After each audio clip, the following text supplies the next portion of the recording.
কপট গাম্ভীর্য বজায় রেখে জানালার বাহিরের অন্ধকারের দিকে দৃষ্টি নিবদ্ধ করল। আর্য কোনো কথা না বলে ধীর পদে এগিয়ে এলো এবং তৃষার একদম গা ঘেঁষে বিছানায় বসল। তৃষা নড়ে চড়ে বসল। আবার এখানে কেন?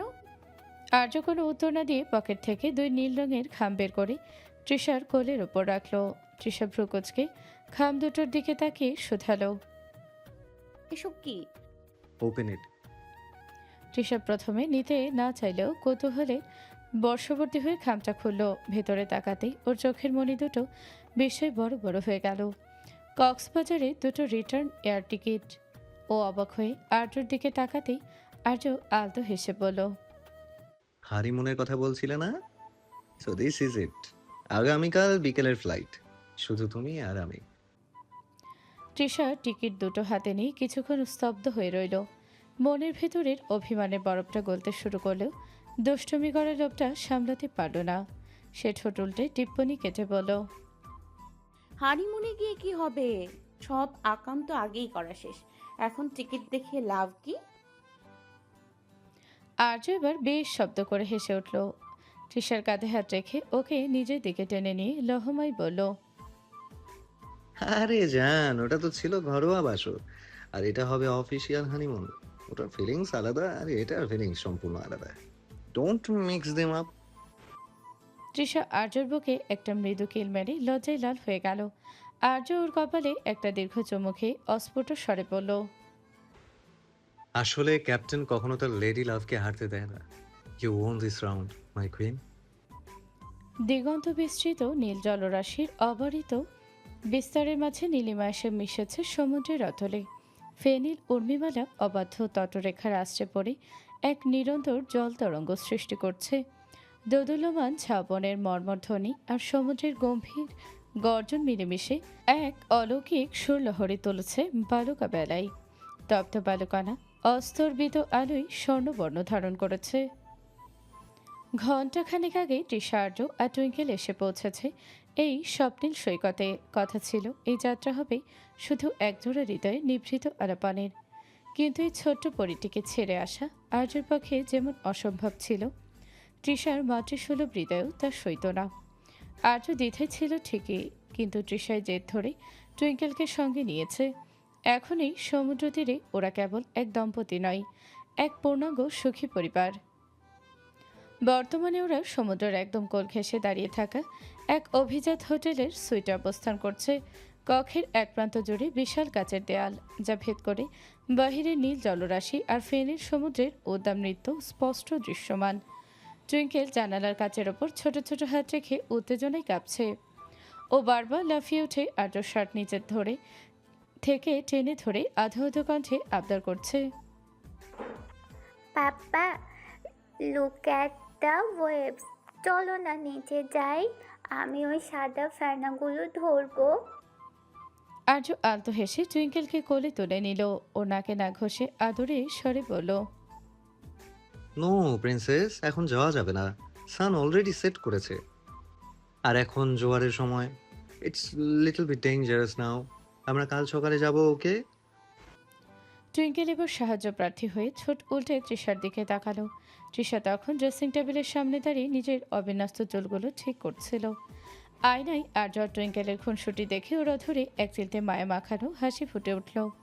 সে এগিয়ে এসে টুইঙ্কেলের চিবুক ছুঁয়ে বলল, আরে ডোন্ট বি আপসেট জান, পাপা তো ঠিকই বলছে। এখন বাইরে অনেক হাওয়া, চলো আমরা বরং এই বড় গ্লাসটার সামনে দাঁড়িয়ে সমুদ্র দেখি। Look how beautiful it is. Twinkle এবার জেদ ধরে বসলো।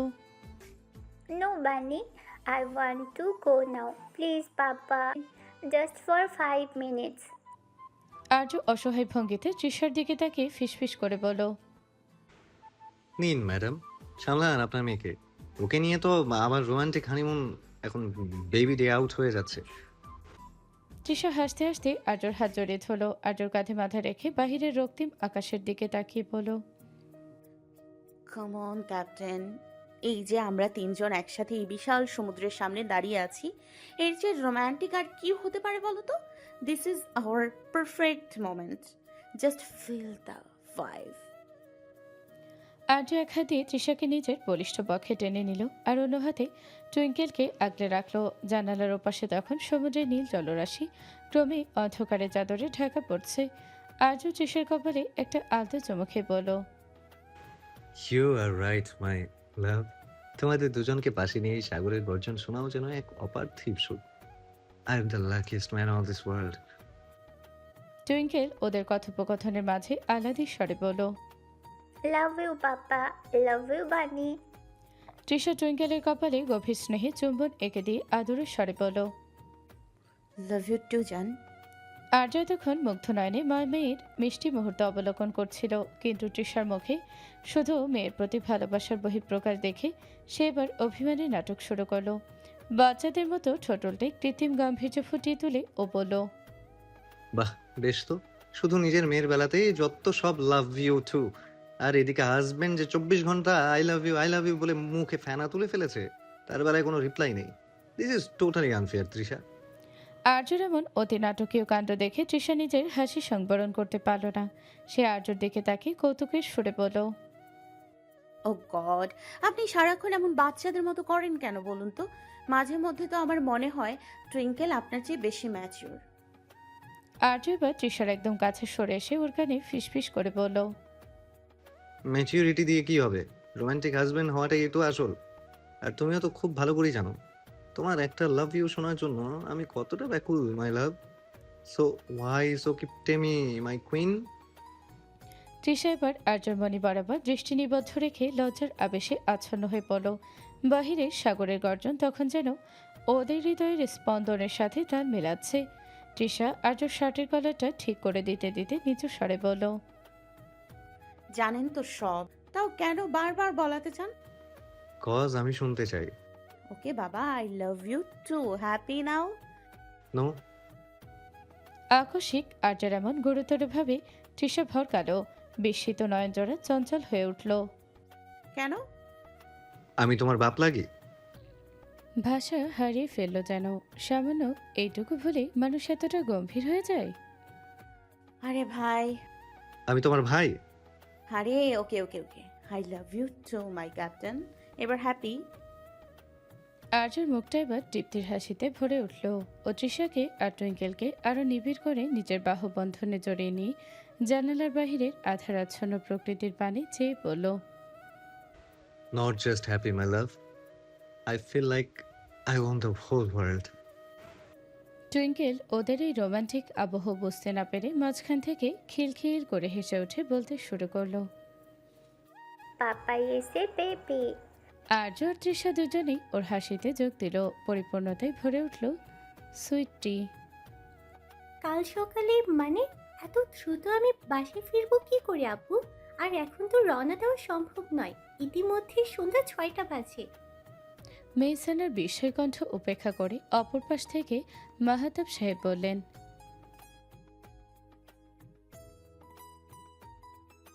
আচ্ছা, আম্মুর কিছু হয়েছে? মেহসানার দুশ্চিন্তাগ্রস্ত কণ্ঠে থমকালেন মাহাতাব সাহেব। ক্ষণকাল নিশ্চুপ থেকে গুরুতর কণ্ঠে বললেন, বাবার কণ্ঠটা আজ ভরসাযোগ্য ঠেকল না মেহসানার কাছে। কোথাও যেন সেই বরাবরের নাই বিশ্বাসের স্থানটা অনুপস্থিত। আচ্ছা আপু, আমি চেষ্টা করছি আসার। তুমি আম্মুর খেয়াল রেখো। আল্লাহ হাফেজ। বলতে দেরি সঙ্গে সঙ্গে ওপাশ থেকে সংযোগ বিচ্ছিন্ন হওয়ার টুট টুট শব্দ হলো। মেহসানা পাথরের মতো নিশ্চল হয়ে দাঁড়িয়ে রইল কিছুক্ষণ। বাবার সংক্ষিপ্ত কণ্ঠস্বর ওর বুকের ভেতরটা এক অজানা আশঙ্কায় ভারী করে তুলেছে। অস্থিরতা সীমা ছাড়াতেই মেহসানা কাঁপা কাঁপা হাতে ফোনটা তুলে নিয়েই ডায়াল করলো আদ্রিয়ানের নাম্বারে। রিং হওয়ার প্রতিটি মুহূর্ত ওর কাছে এক একটি যুগের মতো দীর্ঘ বলে বিবেচিত হচ্ছে। ক্ষণকাল বাদে ভেসে আসলো আদ্রিয়ানের কণ্ঠস্বর। হ্যালো। আবেগ অবদমনে ব্যর্থ মেহসানা কম্পিত কণ্ঠে ব্যতিব্যস্ত স্বরে বলল, হ্যালো আদ্রিয়া, আপনি আপনি কি একবার আসতে পারবেন? I mean right now. Adrian তৎক্ষণাৎ পরিস্থিতি আজ করতে পেরে উদ্বিগ্ন স্বরে শুধালো, মেহসানা, কি হয়েছে? Why do you sound so upset? Are you okay? Mehsana জানালার বাহিরে লোনা হওয়ায় দোদুল্যমান পাতাবাহার বৃক্ষে তাকিয়ে ধরা গলায় বলল, আই ডোন্ট নো, আপু ফোন করেছিল, কিন্তু কিন্তু আমার খুব ভয় করছে। আম্মুর কিছু হলো না তো? প্লিজ আপনি একবার আসুন না। আদ্রিয়ান নিজেও বেশ চিন্তিত মেহসানার এমন কণ্ঠে, তবুও পরিস্থিতি সামলাতে ওপাশ থেকে দৃঢ় কণ্ঠে বলল, কাম ডাউন মেহসানা, ডোন্ট প্যানিক। আমি এখনই আসছি, just give me 10 minutes. I am on my way. তুমি প্যাক করা শুরু করো। যদি কাল সকালেই বেরোতে হয় তবে আমাদের মেন্টালি প্রিপেয়ার থাকতে হবে। Okay, stay strong, I am coming. Minute 10 অতিক্রান্ত হতেই আদ্রিয়ানের কালো রঙের গাড়িটা এসে থামল মেহসানার ভাড়া বাসার সম্মুখে। নিস্তব্ধ নিশীতে হেডলাইনের তীব্র আলোকছটা যেন অন্ধকারকে বিদীর্ণ করছে। ওদিকে মেহসানা ততক্ষণে কোনো মতে নিজেকে প্রস্তুত করে নিয়েছে, কিন্তু তার অবয়বের চিরাচরিত সজীবতা আজ বিলীন। চোখে মুখে একরাশ দুশ্চিন্তার কালিমা আর ললাটে উদ্বেগের রেখা স্পষ্ট। আদ্রিয়ান গাড়ি থেকে দ্রুত পদক্ষেপে নামতে দেখল মেহসানা দাঁড়িয়ে আছে। হাতে তার ছোট ট্রাভেল ব্যাগ, ওর ফ্যাকাশে মুখ আর কম্পিত ওষ্ঠাধর আদ্রিয়ানের বুকে বিষাক্ত তীরে নেয় বিঁধল। সে কাছে এসে মেহসানাকে আশ্বস্ত করতে শান্ত স্বরে বলল, মেহসানা, লুক অ্যাট মি। নিজেকে এভাবে ভেঙে ফেললে চলবে না। It's not the end of the world. হয়তো তুমি অতটা সিরিয়াস কিছু হয়নি যতটা তুমি ভাবছো। মেহসানা ধরা গলায় উত্তর দিল, কিভাবে শান্ত থাকবো বলতে পারেন? আপুর ওই কণ্ঠস্বর, I know him so well. She was hiding something very dark. আমার হাত পা ঠান্ডা হয়ে আসছে। আদ্রিয়ান ওর হাতটা নিজের উষ্ণ হাতের মুঠোয় নিয়ে ধীর স্বরে বলল, don't worry, I am with you. আমরা এখনই রওনা দিচ্ছি, চলো। মেহসানা গাড়িতে উঠে বসতে আদ্রিয়ান উঠে গাড়ি স্টার্ট দিল। পিছনের জানালার কাছ দিয়ে মেহসানা একবার সে অন্ধকার পথের দিকে তাকালো। রাতের নিঝুম নিস্তব্ধতা ভেদ করে গাড়িটা দ্রুত গতিতে মহাসড়কের দিকে এগিয়ে চলছে। মেহসানার মনের ভেতর সহস্রটা প্রশ্নের ঝড় বইছে। আদ্রিয়ান এক হাতে স্টিয়ারিং ধরে অন্য হাতে হাতটি বাড়িয়ে দিয়ে মেহসানার হিমশীতল হাতের উপর রাখল। এক নিবিড় আশ্বাসে সে অস্ফুট স্বরে বলল, জাস্ট রিল্যাক্স মেহসানা। আশা করছি খুব দ্রুতই পৌঁছে যাব আমরা। Trust me, everything will be all right. Mehsana কোনো উত্তর দিল না, শুধু বড় একটা দীর্ঘশ্বাস ফেলে সিটে মাথা এলিয়ে দিল। জানালার বাহিরে দ্রুত বেগে বিছিয়ে যাও সোডিয়াম বাতির হলদেটে আলোয় ওর ফ্যাকাশে মুখটা বড্ড নির্জীব দেখাচ্ছে। আদ্রিয়ান ওর অস্থিরতা কমাতে মৃদুস্বরে পুনরায় শুধালো, আঙ্কেল কি আর কোনো কল করেছিলেন? আই মিন, কোনো ক্লু কি দিয়েছেন যে ঠিক কী ধরনের এমার্জেন্সি? মেহসানা ক্লান্ত নয়নে আদ্রিয়ানের দিকে তাকিয়ে মাথা নাড়ল, ধরা গলায় বলল, না, আপুর কথাগুলো কেন জানি খুব রহস্যময় ঠেকছে। I am feeling so helpless. Adrian ওর হাতের উপর সামান্য চাপ দিয়ে অভয় দিয়ে বলল, ডোন্ট বি সো নেগেটিভ। আমি তো তোমার সাথে আছি। মাঝপথে কোনো ক্যাফে খোলা থাকলে আমরা কফি খেয়ে নেব। তোমার ব্রেনকে একটু রেস্ট দেওয়া দরকার। Just try to close your eyes for a while. ভোরের আলো ফুটেছে বেশ খানিকক্ষণ। সৈকতের বালুকা বেলা এখন অনেকটা শান্ত। কেবল দু একজন প্রাতঃভ্রমণকারীর পদচিহ্ন আঁকা পড়ছে সেখানে। তৃষা, আর্য আর টুইঙ্কেল তিনজনই এখন হোটেলের নিচে সমুদ্রের কাছাকাছি এক ছিমছাম ক্যাফেতে বসেছে। ঝাউবনের ফাঁক দিয়ে আসা ভোরের বাতাস তৃষার খোলা চুলে বিলি কাটতে তৎপর। আর্য পরনে হালকা নীল রঙের লিলের শার্ট, চোখে সানগ্লাস। টুইঙ্কেলকে নিজের কোলে বসিয়ে ও সযত্নে ফ্রেঞ্চ টোস্ট খাইয়ে দেওয়ার চেষ্টা করছে। তবে টুইঙ্কেলের মনে পড়ে আছে বালুকা বেলায় আসছে পড়া সে ফেনিল ঢেউগুলোতে। ও ছটফট করতে করতে বলল, পাপা ইসে বেবি, পাপা ফিনিশ ফার্স্ট। আমি ওই স্যান্ড ক্যাসেল বানাবো। লুক, ওই বাচ্চাটা বানাচ্ছে। আর্য হেসে টুইঙ্কেলের গাল টিপে দিয়ে বলল, ওয়েট প্রিন্সেস, আগে ব্রেকফাস্ট শেষ করো। We need energy to build a big castle, right? বানিকে দেখো ও কত লক্ষ্মী মেয়ের মতো খাচ্ছে। তৃষা তখন হাতে কফির মগ নিয়ে সমুদ্রের দিগন্ত রেখার দিকে আনমনে চেয়েছিল। আর্যর কথা শুনে ও মৃদু হেসে কফিতে একটা চুমুক দিল। তৃষা আর্যর দিকে তাকিয়ে মুগ্ধ স্বরে বলল, জানেন এই সময়টা কত পিসফুল। মনে হচ্ছে পৃথিবীটা জাস্ট থমকে গেছে আমাদের জন্য। থ্যাংক ইউ ক্যাপ্টেন, আমাকে এখানে নিয়ে আসার জন্য।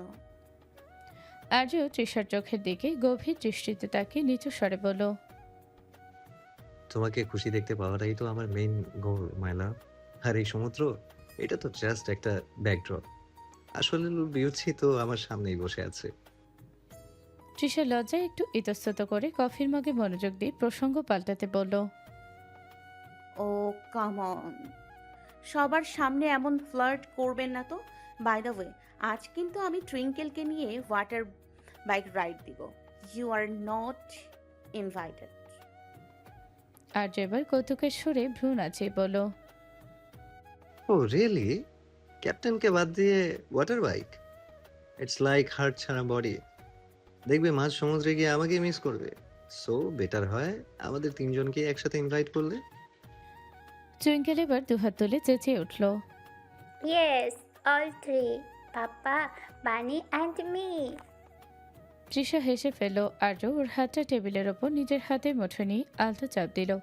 তৃষা চোখ পাকিয়ে তাকাতেই আর্য বন্ধন আরো জোরালো করে অগোচরে চোখ টিপ দিল ওকে।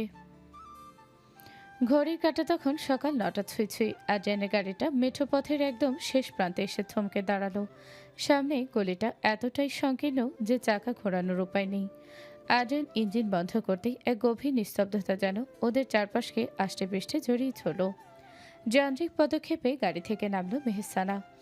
অতঃপর আর্যেনের দিকে এক ঝলক তাকিয়ে শুধু বলল, আমার পিছু পিছু আসুন। ব্যাস, আর কোনো বাক্য ব্যয় না করে ও দ্রুত পদক্ষেপে এগোতে শুরু করলো। গলি পথ ধরে এগোনোর সময় মেহসানা দেখল রাস্তার মোড়ের পরিচিত মুখগুলো করুণ দৃষ্টি মেলে ওর দিকে তাকাচ্ছে। তবে সে দৃষ্টি উপেক্ষা করে মেহসানা যত দ্রুত সম্ভব বাড়ির দিকে এগোলো। ও দ্রুত পায়ে সরু গলিটা পেরিয়ে পরিচিত উঠোনে এসে দাঁড়াতেই ওর বুকের ভেতরটা যেন আছড়ে ভাঙল।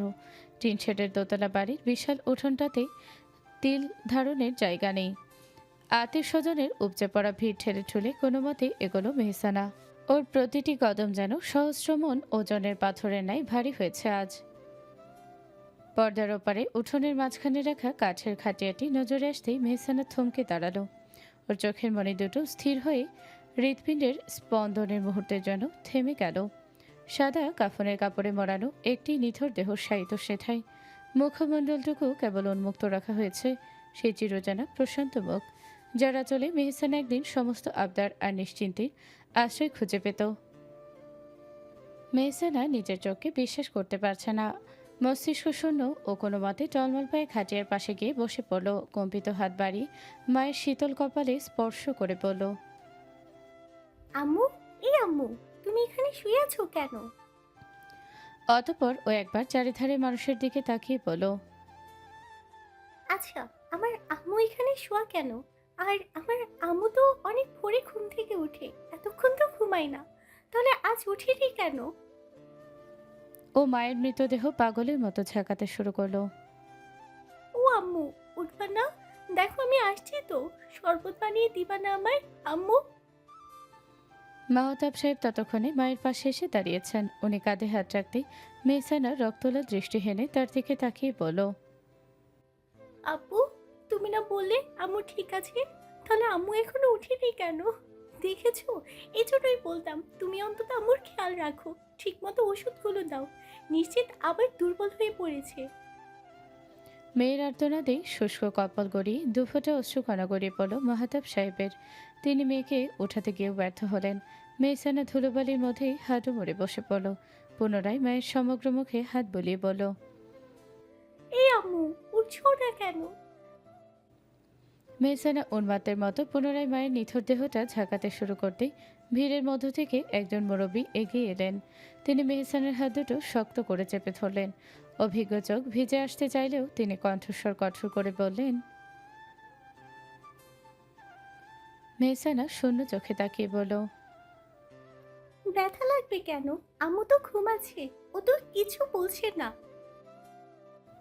মুরব্বী এবার সইতে না পেরে ধমকের সুরে বলে উঠলেন,